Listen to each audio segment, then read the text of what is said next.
দোকানদার আছেন নাকি দোকানদার সাহেব? আপনার কাছে কি কি আছে? খেতা কম্বল রুনা কাঁথা, কম্বল আর ওড়না। আচ্ছা, আমাকে একটা ওড়নাটা দেন। ওড়না কয় টাকা দাম?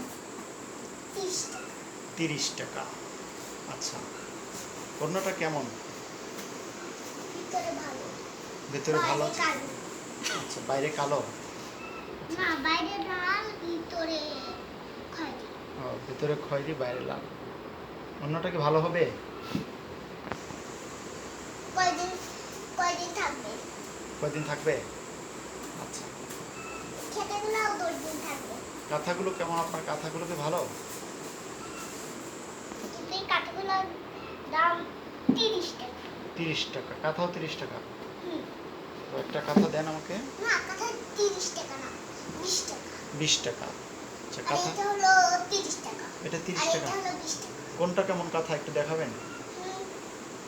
দেখাতে পারি আচ্ছা আপনি বলেন আপনার গোসাল পাল আছে যে এত কিছু লিখছেন হ্যাঁ, আমার গোসাল পাল আছে, তো এই জন্য এত কিছু নিচ্ছি। আচ্ছা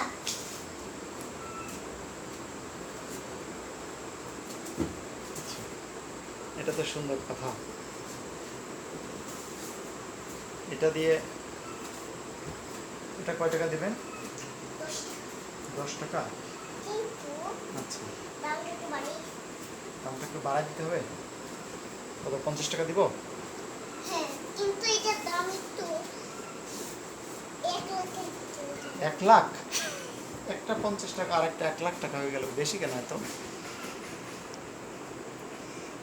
ওই যে অনলাইনে অর্ডার করতে তো তাই জন্য এই যে আমি ওই যে কইছি যে 1 লাখ তাই জন্য 1 লাখ টাকা দিছি তাই জন্য দোকানেও 1 লাখ ও আচ্ছা, অনলাইন থেকে অর্ডার দিয়েছেন, দাম বেশি উঠছে, এই জন্য এটার দাম বেশি, 1 লাখ টাকা। আচ্ছা, আপনি 1 লাখ টাকা দিয়ে কিনে 1 লাখ টাকা বেচবেন, লস হবে না? বেশি বিক্রি করতে হবে তো। আরে ভাই আমার কেন করে খাবো বেশি করে বিক্রি না করলে খাবেন কি?